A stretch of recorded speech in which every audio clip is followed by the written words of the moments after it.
যাচ্ছে, বলো কোথা থেকে বলছো? আমার নাম রাজদীপ, বঙ্গাইগাঁও, আসাম থেকে বলছি। পাপ্পার জন্য মানে অনলাইন কনসালটেন্সি করার জন্য অ্যাপয়েন্টমেন্ট নেওয়া হয়েছে। ঠিক ঠিক।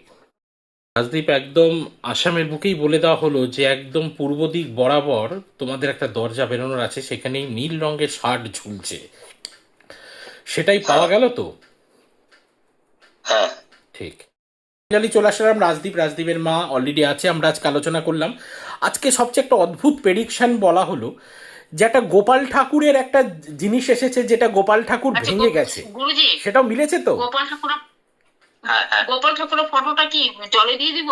হ্যাঁ, ওটা জলে দিতে হবে।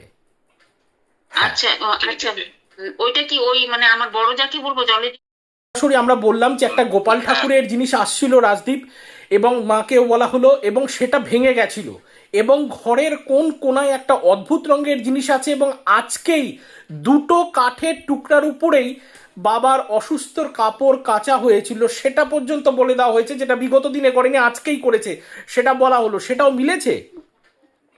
হ্যাঁ, ঠিক ঠিক, তোমরা সকলে স্যাটিসফাই তো?